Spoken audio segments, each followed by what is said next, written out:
clarity tomorrow. Great day. Good It job. was a good You guys day. are killing it. I'm so happy. It's so great. Keep going. Keep going.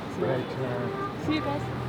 Yeah, I thought it was a great thing for people to gather and come downtown Ottawa to actually, protest against these illegitimate mandates that they're trying to push on us. She tried to indicate, in my opinion, that it's not the issue here whether the whole protest was peaceful or not. Like, there are two individuals on trial. What other people may or may not have done is not before her. It's not for her to adjudicate. So that issue of whether or not it's peaceful is not the central issue. I mean, we all know where this is going.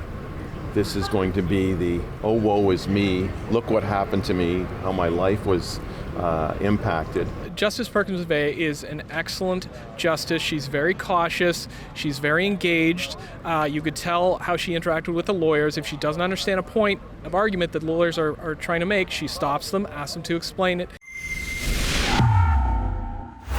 Robert Krajcik, Ottawa, Ontario, here for Rebel News. At the conclusion of the fifth day of the trial for Tamara Lich and Chris Barber, who are both being charged with a series of crimes in relation to their organizational efforts with the Freedom Convoy, essentially the largest civil rights demonstration and peaceful protest this country has ever seen. The entire day was consumed by a dispute between prosecution and defense over the admissibility of certain witnesses the Crown seeks to enter. The defense is arguing that these witnesses will not provide any testimony that goes beyond certain admissions they've already made and that the testimony amounts to redundancy. The judge generally agrees and basically said that she will operate as a gatekeeper and go on a case-by-case basis to determine the admissibility or lack thereof of these witnesses and their testimony.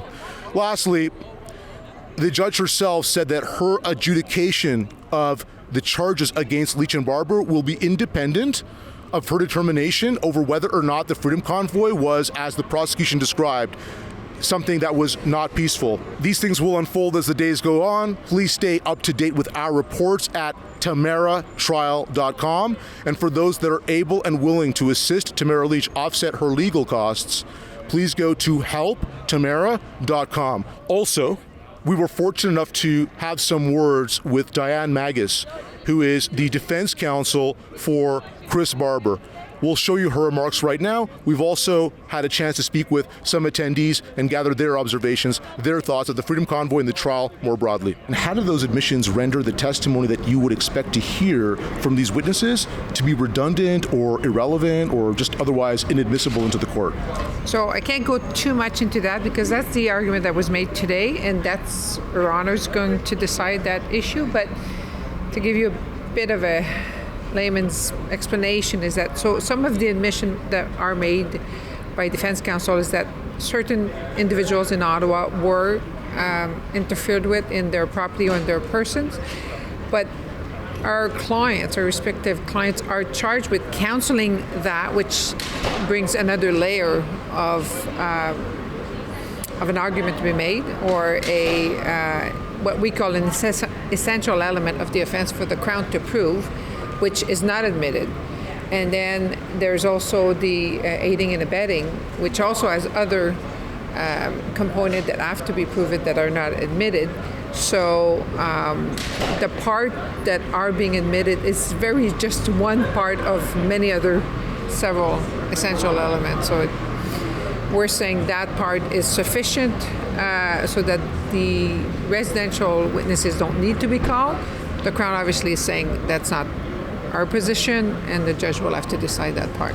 Now, the Crown has raised a number of new reasons why these victim impact statements and the testimony of these individuals is somehow required in the Crown's case. Well, first she has to decide if she's going to allow the evidence in. After that, if she does allow the evidence in, what she said is that she's going to look at each part of the evidence to see if that goes beyond what is required for the purpose of the trial.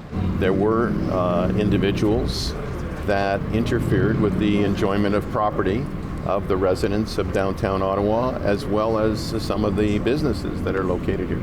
We've made that admission. So why do we need to spend 2.5 days at least, and it may be more, getting the Crown to prove that? We've admitted it. I mean, we all know where this is going. This is going to be the, oh, woe is me, look what happened to me, how my life was impacted. Look how my business suffered. And you heard what Her Honor said. If that evidence was to be called as part of the trial, then we're perfectly entitled as the defense to call a whole bunch of business that prospered during the Freedom Convoy and a whole bunch of individuals. You heard reference to 100 affidavits from residents, downtown residents, who had no problems at all with the Freedom Convoy. So do we really want to do that? I mean, the trial will never end. She tried to indicate, in my opinion, that it's not the issue here whether the whole protest was peaceful or not. Like, there are two individuals on trial. What other people may or may not have done is not before her. It's not for her to adjudicate. So that issue of whether or not it's peaceful is not the central issue. Justice Perkins-McVeigh is an excellent justice. She's very cautious. She's very engaged. You could tell how she interacted with the lawyers. If she doesn't understand a point of argument that lawyers are trying to make, she stops them, asks them to explain it. And then she did say that she's a very, what did she say, tight gatekeeper. So on these issues, I think she's going to really go over the evidence that these civilian witnesses might give. And if it falls outside what she believes is relevant or probative, she said, she's not going to allow it. So I think that was the big takeaway. If I was the Crown, I would really prepare my witnesses so that their evidence was relevant and probative. When I went to the convoy, I saw nothing but peaceful people getting together. I didn't see any violence other than seeing it from the police. I thought it was a great thing for people to gather and come downtown Ottawa to actually, protest against these illegitimate mandates that they're trying to push on us. The onus is on the Crown to prove through evidence all of the elements of the offense. So Justice Perkins-McVeigh, again, excellent judge. She's got her eye on that point. And so all of the other extraneous issues that, we, as people in the audience or in the general public might look to, say the political effects of the convoy, the disruptions for the people of Ottawa, the judge is going to look to the elements of the offense and the evidence that proves or does not prove that. So I think her comments bear on those issues. That's where she's coming from. That's my read anyways. I think, in my opinion, this whole thing is, I don't have any evidence, but that's just my opinion so far. I think it's like a form of charade to try to discourage Canadians from fighting and protesting. Because see what she's going through right now? All the legal fees she has to spend, all people have to donate for her to essentially be able to defend herself against these unreasonable claims. How does this trial compare, if at all, to other instances that may not have involved charges? I mean, do you see a sort of arbitrary, selective, or abusive process in the background in terms of selecting Lich and Barber to be prosecuted compared to other protests that you might have seen? Is there anything that we can take away from that in terms of your vantage point? That's hard to say. I mean, lawyers, we're going to be reluctant to speculate as to why the Crown chooses some cases or over others. We're not privy to those decisions. All we can do is deal with the cases that come to us.